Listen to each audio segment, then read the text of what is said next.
Quelle étrange et belle édition que ce 12e Festival Femmes en scène. Il a d'abord été menacé de ne pouvoir exister, faute de subventions, et a déclenché un tonnerre d'élan de solidarité pour trouver des solutions. Très vite, ce sont les mauvaises nouvelles liées au coronavirus qui sont arrivées à leur tour, et nous tous, artistes qui étions programmés dans ce beau festival, avons croisé les doigts, chacun de notre côté, en se demandant si notre spectacle allait pouvoir être présenté et si le festival allait pouvoir tenir jusqu'au bout. Il a tenu presque jusqu'au bout, mais comme un pied de nez à l'actualité, le spectacle qui s'est retrouvé de fait être le dernier s'appelait « Je suis immortelle ». Étrange et belle édition aussi pour la robe du festival Femmes en scène. Car malgré les craintes environnantes, les annulations, les difficultés de tout genre, eh bien, le nombre de mots et la participation du public a battu les records de certaines années beaucoup moins mouvementées.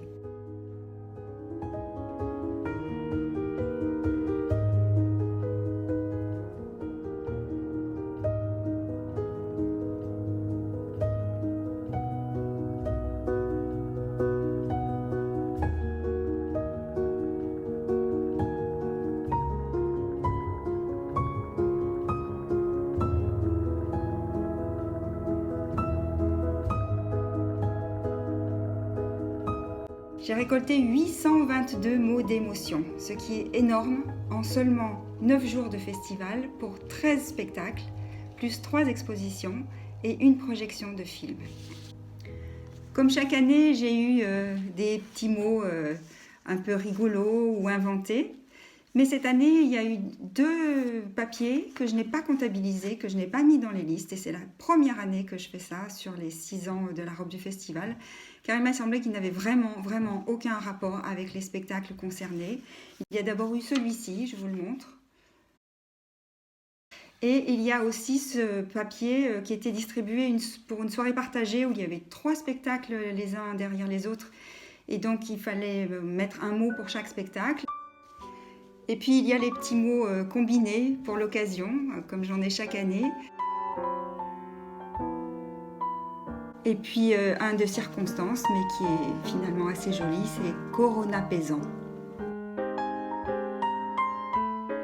Concernant la robe, avant le festival, je l'avais imaginée pour représenter justement la chaîne de solidarité qui s'est mise en place pour essayer de sauver le festival à un moment où c'était un peu compliqué financièrement.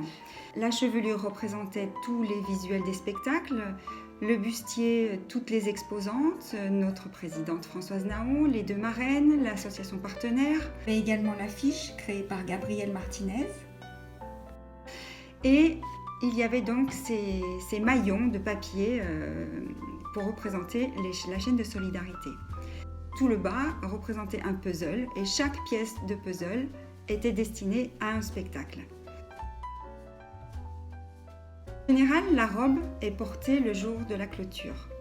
Cette année, j'avais d'ores et déjà imaginé qu'elle ne serait pas portée par une seule personne, mais qu'elle serait portée par tous. C'est-à-dire qu'il était possible de se mettre derrière, de passer son visage et de se prendre en photo, tous avec la robe. Je voulais une robe partagée, solidaire. Eh bien, ça n'a pas été possible puisque la clôture a été annulée, mais donc ce sera une robe partagée quand même, mais par les réseaux sociaux.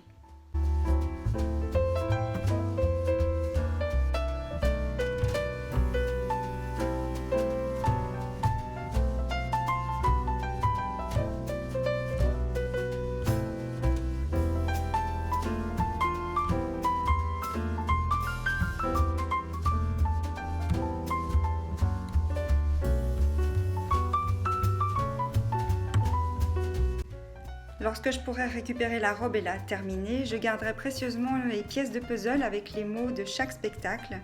Et si les artistes souhaitent les récupérer, quand on pourra reprendre une vie normale, eh bien, ils n'auront qu'à me contacter et je leur donnerai la pièce de puzzle avec les mots qui les concernent. Et mon mot, à moi, pour clôturer cette 12e édition, dans un contexte plus qu'étrange, ne peut être que